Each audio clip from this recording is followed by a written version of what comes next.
9 മാസങ്ങളിലധികമായി നടന്നുകൊണ്ടിരിക്കുന്ന Israel Hamas യുദ്ധത്തിൽ മരിച്ചു വീണതിൽ കൂടുതൽ പേരും പാലസ്തീനിലെ ജനങ്ങളായിരുന്നു. തങ്ങളുടെ രാജ്യത്തേക്ക് നുഴഞ്ഞു കയറിയ ഹമാസ് തട്ടിക്കൊണ്ടുപോയ ഇസ്രായേൽ പൗരന്മാരിൽ അവശേഷിക്കുന്നവരെ മോചിപ്പിക്കുകയും ഇനിയൊരിക്കലും ഇസ്രായേലിന്റെ സ്വൈര്യ ജീവിതത്തിന് തടസ്സമായി ഈ ഭീകര സംഘങ്ങൾ തല പൊക്കുകയും ഇല്ലെന്ന് ഉറപ്പാക്കുന്നതുവരെ യുദ്ധം തുടരുമെന്ന് പ്രഖ്യാപിച്ച ഇസ്രായേലിനെ വെടിനിർത്തലിന് പ്രേരിപ്പിച്ചുകൊണ്ട് ഹമാസ് അനുരഞ്ജനത്തിന് തയ്യാറാകുകയും യുദ്ധം അവസാനിപ്പിക്കേണ്ടതിന് ഇസ്രായേൽ വിട്ടുവീഴ്ചകൾക്ക് തയ്യാറാകണമെന്നുള്ള വാദഗതികൾ പലരും ഉയർത്തുകയും ചെയ്തതിനെ ലോകം പ്രതീക്ഷകളോടെ നോക്കുമ്പോൾ ഇതാ ഇസ്രായേലിനെതിരെ ഗൂഢമായ ചതികളും ക്രൂരതകളും ഒളിപ്പിച്ചു വെച്ച ഹമാസിന്റെ രഹസ്യ രേഖകൾ ഇസ്രായേൽ സൈന്യം പിടിച്ചെടുത്തതിലെ വിവരങ്ങൾ ഒന്നൊന്നായി പുറത്തു വരുന്നു. രഹസ്യങ്ങളെ വെളിപ്പെടുത്തുന്ന സർവശക്തനായ ദൈവത്തിന്റെ സഹായം തന്നെയാണ് ഈ രഹസ്യ രേഖകൾ പിടിച്ചെടുക്കാൻ തങ്ങളെ സഹായിച്ചതെന്നും ഷിൻബെറ്റും മിലിറ്ററി ഇന്റലിജൻസും ഇതുവരെ ശേഖരിച്ചിട്ടുള്ള രഹസ്യ രേഖകൾ ഹമാസിനെ അടിമുടി തീർത്ത് ഇല്ലാതാക്കാൻ സഹായിക്കുന്നതാണെന്നും ഭീകരവാദികളെ എത്ര സമയം ചോദ്യം ചെയ്താലും ഇത്രയും ചുരുങ്ങിയ സമയത്തിനുള്ളിൽ അവരുടെ ഗൂഢ ഇടപാടുകളെ കുറിച്ച് ഇത്രയധികം ഇന്റലിജൻസ് വിവരങ്ങൾ ലഭിക്കുകയിരുന്നില്ല എന്നുമാണ് ഒരു മുതിർന്ന IDF ഉദ്യോഗസ്ഥൻ പറഞ്ഞത്.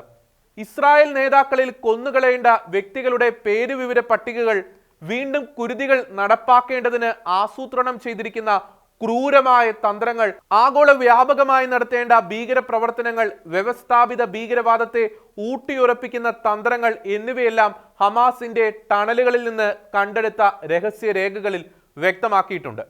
ഇസ്രായേൽ സെക്യൂരിറ്റി ഏജൻസിയായ ഷിൻബെറ്റും IDFും കണ്ടെത്തിയ ഹമാസ് ഇന്റലിജൻസിന്റെ ഈ ശേഖരത്തിൽ ഡോക്യുമെന്റുകൾ, രേഖകൾ, ഫയലുകൾ, കമ്പ്യൂട്ടറുകൾ എന്നിവയുടെ ശേഖരം തന്നെ ഉൾപ്പെടുന്നു. വെസ്റ്റ് ബാങ്കിൽ അശാന്തി ആളിക്കത്തിക്കുവാനും പാലസ്തീനിയൻ അതോറിറ്റിയെ തുരങ്കം വയ്ക്കുവാനും അതിന്റെ സുരക്ഷാ സംവിധാനങ്ങളിൽ നുഴഞ്ഞു കയറി ആഭ്യന്തര കലാപത്തെ പ്രോത്സാഹിപ്പിച്ച് അവരെ അട്ടിമറിക്കാനും ക്രമേണ അതോറിറ്റിയുടെ നിയന്ത്രണം ഏറ്റെടുക്കാനും പദ്ധതി ഉണ്ടായിരുന്നതായി കണ്ടെടുത്ത രേഖകൾ വിശദീകരിക്കുന്നുണ്ട്.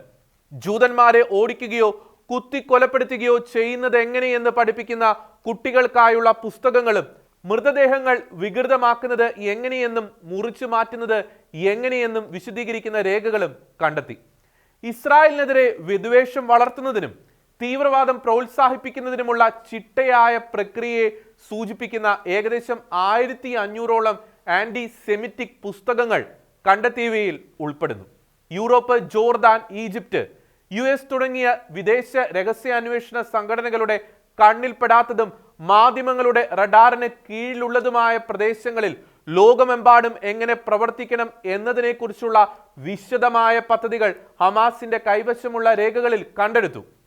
ആയുധങ്ങളും വെടിമരുന്നും ഉൾപ്പെടുന്ന പ്രത്യേക യൂണിറ്റുകൾ, കമ്പനികൾ, ബറ്റാലിയനുകൾ, ബ്രിഗേഡുകൾ എന്നിവയുടെ തയ്യാറെടുപ്പുകൾ കാണിക്കുന്ന രേഖകൾ റഷ്യ, ഉത്തര കൊറിയ, ഇറാൻ, ഈജിപ്റ്റ്, ലിബിയ തുടങ്ങിയ രാജ്യങ്ങളിൽ നിന്നുള്ള ആയുധങ്ങൾ ശേഖരിച്ച് അവയുടെ ഉപയോഗവും സംഭരണവും പഠിപ്പിക്കുവാനുള്ള മാർഗങ്ങൾ, ഫിലാഡൽഫി റൂട്ടിന് കീഴിലുള്ള തുരങ്കങ്ങളിലൂടെ കടത്തിയ 150ലധികം പിക്കപ്പ് ട്രക്കുകൾ, 350ലധികം ചൈനീസ് മോട്ടോർ സൈക്കിളുകൾ എന്നിവ കണ്ടെത്തിയവയിൽ ഉൾപ്പെടുന്നു. കഴിഞ്ഞ 9 മാസത്തിനിടെ ഇത്തരം 10,000കണക്കിന് രേഖകളാണ് IDF പിടിച്ചെടുത്തത്.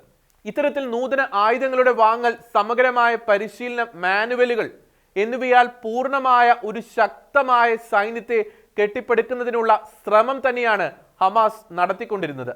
ഒക്ടോബർ 7-ന് ഇസ്രായേലിൽ ക്രൂരമായ അക്രമ പ്രവർത്തനങ്ങളും കൂട്ടക്കൊലകളും നടത്താൻ ഹമാസ് ഭീകരർക്ക് സൈക്കോളജിക്കൽ വാർഫെയർ ഗൈഡുകൾ നിർദ്ദേശം നൽകിയെന്നും ഇസ്രായേലിലെ സ്ത്രീകളെയും കുട്ടികളെയും ക്രൂരമായി മർദ്ദിച്ചതിന് തങ്ങളുടെ പോരാളികൾക്ക് സ്വർഗത്തിൽ പ്രവേശനം വാഗ്ദാനം ചെയ്യുകയും അവരെ പീഡിപ്പിക്കുന്നതിനും അംഗഭംഗം വരുത്തുന്നതിനും ശിരച്ഛേദം ചെയ്യുന്നതിനുമുള്ള ന്യായീകരണങ്ങൾ നൽകിയെന്നും വ്യക്തമാക്കിയിട്ടുണ്ട്. ഇത്രയും ക്രൂരമായി പ്രവർത്തിച്ചവരെയാണ് മനുഷ്യാവകാശ പോരാളികൾ എന്നും മറ്റും വിളിച്ച് ചിലർ വാഴ്ത്തുപാട്ട് പാടിയത് എന്നത് അങ്ങേയറ്റം ലജ്ജാകരം തന്നെയാണ് എന്ന് പറയാതെ വയ്യ.